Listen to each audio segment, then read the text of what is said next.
guys, how you doing? Hope you're doing great. I'm doing brilliant as well, and we're back with another video. So, most of you would have probably seen my ATN X Sight reviews that I did, a full series, 6 of them, and then a couple of more, should I buy the ATN X Sight II. Now, my major complaints on the video were, number one, the resolution is, yes, HD at 3x zoom, but once you start going up the zoom range, no, it's not. And the reason being the size of the chip, the pixel inside this. And number two is its performance. It is rubbish, is basically what I was saying. It works, it's cutting edge technology, it's great for hunting, but it is just terrible. When you zoom in, especially when you're recording, it is stuttery, it's unresponsive, and it makes it really difficult to use. And those were my two major complaints. Saying things like that, a camera that I use, a 6-year-old camera, is doing exactly the same sort of thing. Yes, it's not doing a few ballistic calculations, so what? But this should at least be able to do that, and it can't. So, I got a lot of stick. I got a lot of stick from ATN, I got a lot of stick from ATN users, and I stuck by my guns. And then I've had people coming up to me say, try the February update. It will sort all sorts of things out and problems out. It will sort your performance out, it will sort your image out. And I'm going, come on, I know how computers work. You know, I've been in the industry for a long, long time. At the end of the day, you're not going to change the resolution of this unless you physically get a screwdriver to it and change the chip inside it. Software is not going to fix that unless they were software processing it previously and made a complete balls up of it. And at the end of the day, I don't think they did that. So, is it going to sort out the HD quality? I don't think so. Number two, the responsiveness. Well, yes, that can be sorted out by software. So, the whole idea of this video really is to take a look at ATN's recent announcement, well, recent in February, to say, here we are, we've got a new BIOS update for the X Sight II, and it should solve a lot of problems. Now, all of the new features they talk about are Bluetooth features, which they've now enabled on this, because this came, even though it was advertised with Bluetooth, was switched off. But that is purely to connect it to their brand new X-TRAC X Sight, their rangefinder, which I've not got, and I'm not spending 300 quid on, so those are no point to me, and I'm not going to use the Bluetooth on that. But it does say down in its improvements that they've improved the display performance. Do they mean quality, or do they mean the actual speed of it and how it all works? Question mark. Marketing speak. Well, let's find out on that one, shall we? They said they've improved the night performance on it as well. I will get round to testing that, and I just haven't got the time at the moment to do that. They've also said they've added an external battery power supply indicator. We'll check that one out.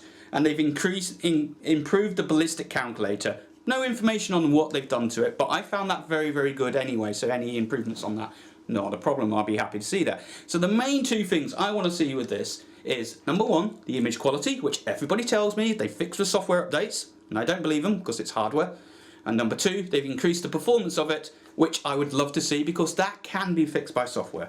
So the way that I'm going to do this is that I am currently running on version 2.1.04.619, which is the latest update prior to the February release. I'm going to do a video where we're going to zoom in from 3x zoom to 14 and to 10x zoom, and we're going to check the quality of the image from a raw footage of this, and we're also going to be checking how the unit actually performs while it's recording and you're pressing buttons. We're then going to upgrade to the new version, which is the February release, which is 2.1.06.747, and we're going to do exactly the same tests, and we're going to put them side by side, and we're going to see, have they fixed the HD quality? I don't think so. I'm going to say that, and I don't even know yet.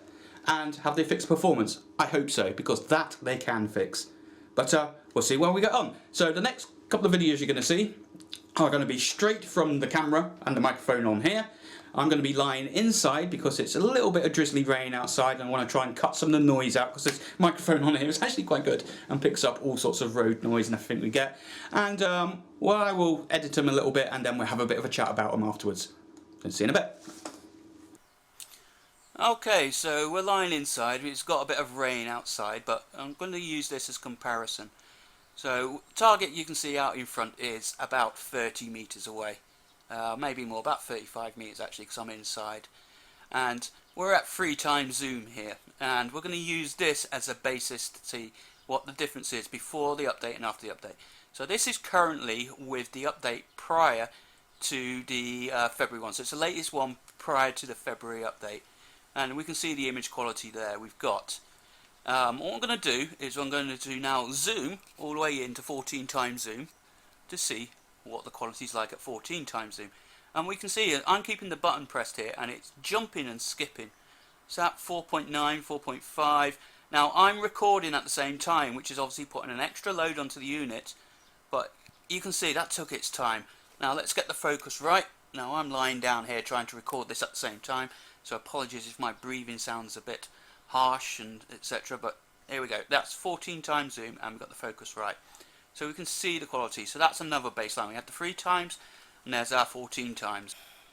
So that's us at 14 times zoom.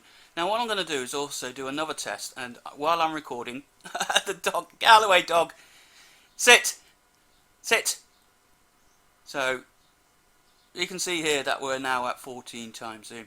So one of the other problems that we get with this is that it's the responsiveness of the buttons, and when you're recording it's very, very evident because it's putting extra load on the chip to do the recording, and this is one of my major complaints. I'm going to try and just single down step down to 10 times zoom. So you'd think you just press the button to down zoom it and nothing happens. It seems to want you to press and hold for it to recognise the button press, but then it starts skipping really quickly. So you've got to sort of let go and guess. When it's, oh, I'm now at 9 times zoom, so I'll need to press up, but I can't single press, so I've got to press and hold, and the unit's extremely unresponsive to the button presses, totally. And it just makes using the zoom really, really, really difficult. And when it does do it, it sort of skips and jumps. It's as if the unit can't keep up with it all. So this is, like I said, prior, so I'm still trying here to get 10 times zoom, and I'm at 10.5 at the moment. No, and I've now jumped to 9.1, and this is me just pressing the buttons. Now it is slightly easier when it's not recording because it's not putting so much load on the unit, but there's no excuse for this. Absolutely no excuse for this in today's technology, because we can be doing this. I've got it, 10 times zoom. We could be doing this sort of thing on wristwatches, and we already are, mobile phones and things. So there we are, 10 times zoom. So we've had a 3 times zoom, a 14 times, and a 10 times, and we'll just get that focus right. There's a focus. So we've got 3 reference points to take. So what we're going to do now is, from that, we're going to update the BIOS on this, and then we're going to see what it's like with the new BIOS and see if, number 1, has the image quality changed with the 3 times, 10 times, or 14 times zoom, and number 2, has the responsiveness of the unit actually changed so it actually becomes usable, especially when you're recording.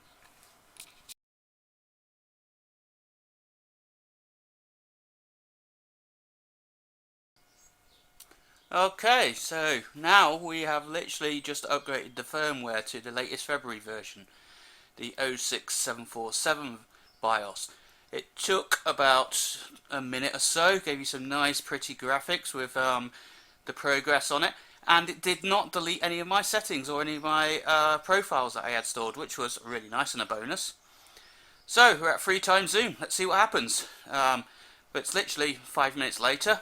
Let's see what happens. So I have no idea what's going to happen here. This is live, so I'm just adjusting the focus at 3 times zoom. So we can compare that to after.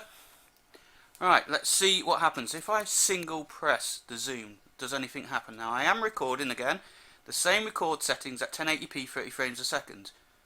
So I'm now going to press the zoom in button, and I'm pressing the zoom button, nothing's happening. Single pressing it, nothing's happening. Press and hold, and yes, we've got exactly the same problem. It stops zooming. I press the zoom button once, nothing happens. Press and hold, and yeah, it just wants you to press and hold it. And if I press and let go now, it's still zooming, still zooming, still zooming, and eventually hit 14%, 14 times zoom. So that's not changed, not one single little bit. It is still slow and sluggish. There is no difference there whatsoever. And at 14 times zoom, let's just get the focus right. Now the light has increased a little bit, but that's not what we're interested in. We're interested in the pixel resolution. So we'll take a look at the pixel resolution on screen afterwards, but there we are at 14 times zoom. Alright, is it any easier for me to get to 10 times zoom? So let's try and down zoom. And again, pressing the button does nothing. I've got to press and hold it, and I'm guessing to let go. It's slightly more responsive. Only a little bit. I'm at 9.6. I've missed it. So I'm now trying to get to 10 times zoom. No, I skipped it again, 10.5. And this is just horrible. No, I'm back at 9.1. I'm sort of bouncing around it. I can't get to 10. So I'm going to go well over 10. I'm going to go up to 12. And then I'm going to press and hold and let go. And hopefully I can let go just as it gets to 10. No, and I've missed it again at 9.1. So this is no difference. 9.6. I just can't get it. It's at 10.5. Because the buttons are just totally unresponsive. Totally unresponsive whatsoever. You've got to keep the button pressed down for at least 2 seconds for it to recognise what you're doing. By the time you've done that, it's then stored the number of button presses you've got, and it skipped you flying past the setting you want. I'm just trying to get it at 10 times zoom. And you know what, this is just stupidly impossible to do. And I'm doing this, I'm recording as well. This is no different than it was before. It's, well, oh, if I had to put a number, I'd say maybe 5% slightly, but maybe I've got 10 times zoom. Eventually, that's how long it took me to get to precisely 10 times zoom. So we can use that now for our comparison. Let's get the focus. And let's have a look. And there we are. And yeah, we're there. We've got that working there. So everything else I've got switched off. Bluetooth, Wi-Fi, everything else is switched off. We have a battery indicator up the top corner, but it's not actually an external battery indicator in charge remaining. It's just a plug signal to tell me that actually I've got an external battery plugged in. Oh, thank you very much. What bloody use is that? Absolutely no use to me whatsoever. I know I've got an external battery plugged in, but I can't tell how much charge is left in it. Just as well, I have battery indicators on my external battery, so I can see from there. But yeah, okay. So yeah, well, the performance of it's not much better. I can certainly say that from using it, and it's been rebooted. It's exactly the same conditions as before. Well, let's take the images and see if the image quality is any better. But I doubt it, because at the end of the day, it's the same CCD. So we'll stop the video here and we'll go back for some conclusions. So okay guys, you've seen the videos. What do you think? Now I tried to keep these videos as similar as possible by shooting inside the video to keep the noise down and to keep it as stable as possible, but on the second video, after I did the update, the sun did pop out, and therefore the second video will appear to look a little bit brighter, and the focus knob on the on the ATN X Sight, for those that have got one will know it's very stiff and very difficult to get the focus bang on, but it's difficult to do that. So we'll talk about that in a second. Performance. Right, so they talk about display performance. Now, if they're talking about performance in terms of how responsive the unit is, then it's a fail. It's a definite fail. Now, I was doing that while I was recording, so that does put extra load on the CPU and the electronics inside here. But at the end of the day, this thing is sold as a recording device to record your shooting trips. That's what it's designed to do. So you should be expected to be able to use it properly when you're recording. The problem with this is that when you're pressing the button, you need to press and hold it for it to recognise you while it's recording that you're trying to zoom. And the problem is that takes about half a second or so. But then it remembers how long you've pressed it down for, and then suddenly starts zooming up the scale and letting go. You can't just one press the button to make it step up in increments of the zoom, and the same with the down. And that was all the problems I was getting before and after the update. And that is software that causes that. Now, if you're not recording, it's slightly better. Not massively, about 50% better. So for example, that's why I picked a target of 10 times zoom, because it was roughly in the middle of the scale. It's easy to get to 14, you press your finger on the button, you press it for about 3 seconds, you let go, 3 seconds after you let go of the button it's still, and then it gets up to 14 zoom and the same back down again. But when you want to hit a number, let's say 10 times zoom, it is virtually impossible to do it within 30 seconds unless you get extremely lucky. And you could see and probably hear my frustration in the video trying to do that. I was hoping out of anything that they had fixed this with a software update, but they haven't. So massive fail on that. Then we come down to the image quality itself. So are they talking about display performance and what everybody else is talking about in the videos of, oh, they fixed all of that with this update in February 2017? Well, as we've said before, you cannot change the resolution of hardware through software unless somebody sneaks in your house at night with a screwdriver and changes the chips out in this. And they haven't. I'll put some videos, and this is why hopefully I'm trying to sit central so that you can see down either side. I'll put the 3 and the 14 times. I think the new will be on this side and the old will be on that side. And if you look, and I've put them at 100% crop so that you can see them. Now they're all recorded in 1080 30 frames per second, and these are 100% crops that I've dropped into this video as well so that you can actually see them. Now if you're looking at this on a mobile phone, a little diddy screen, of course it'll look great. I urge you to look at this on a computer screen. At least stick it up on a 27-inch monitor or something like that. If you want to, stick it on YouTube on your 42-inch TV downstairs, and then you will see that the resolution hasn't changed. But what I will give ATN is I think they have tweaked around with the contrast and the brightness settings of the chip and how they're processing that image. And it does appear to be crisper with slightly better colours. If that's what they're calling display performance, then yes, it is slightly, but it's not changing the resolution. You're not going to be able to shoot this thing at 14 times zoom and expect to get HD. You're going to get a pixelated image, as you will see in the images that I've got down on the side of the screen here. So no, they haven't changed it at all, which is expected. For I expected that. I knew they couldn't do it. So what else have they done to it? Well, they've put all of the Bluetooth enabled stuff on it, but for your ATN X-TRAC laser rangefinder, which, unless you're going to buy one of them, is absolutely pointless on there.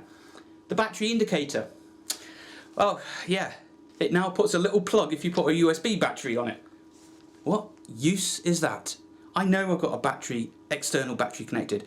It would be nice if it had a battery indication light to tell me, but I know you can't do that, ATN, because that is controlled by the electronics in the battery. So, pointless feature. You said you've updated the bullet characteristics in there, the bullet calculator. Well, it was extremely good before, and I have not tried and played around with it. I just only hope you haven't broken it, and I will find out sometime in the next few months whether you have or haven't. But any changes to made to that, then that's great. It was excellent before, and it's one of the main reasons I love this scope. The other major feature you put in here is the ability to import and export your profiles. Brilliant, loved it. And I also love your upgrade on this. The upgrade was simple. BIOS onto the SSD card, put it in, fire the unit up. It then asks me if I want to update, takes me through a progress bar, reboots a couple of times, and it's working, and it didn't delete any of my settings, which I was expecting. Big thumbs up for you guys, ATN, for that. But for everybody out there, the main purpose for this video, all those out there shouting out, you should go and upgrade to the latest BIOS, it's going to fix the resolution and fix this performance. No, it does not. No way can it fix the resolution on here, because that's hardware. Performance, they could, and it's a big fail. It's exactly the same as it was before, and it is really, really frustrating to do that. But then, like I said before, this is new technology. Version 2. It's bloody good for the price, the money you pay for it all. If you can live with that, that's fine. And I've always said this. This is a great scope for hunting. Great scope for hunting. If you want a scope to replace you for target shooting, I wouldn't buy one of these on there. But as you all guys have asked me, I've done the update, and that's what I found on there. So I'm sure I'm going to get loads of comments. By all means, say what you want down there. Just keep it civil, keep the swear words out. I've only had to ban a couple of people from the channel, so please keep the conversations going. Just keep it civil.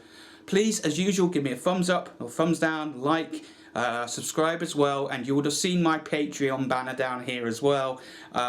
It does cost for me to put the channel together in time and effort, and I do now have a job, so it is a bit of a ball ache for me to do all of this, and it would just be nice if that the channel could fund itself a little bit, even if it just paid for the pellets that I do to do these reviews for you. Like I said, the kit itself, I buy the kit myself, so anything you can add to it would be much appreciated. So big thank you, thumbs up, and we'll catch you next time. And you know, the ATN X Sight is a great scope.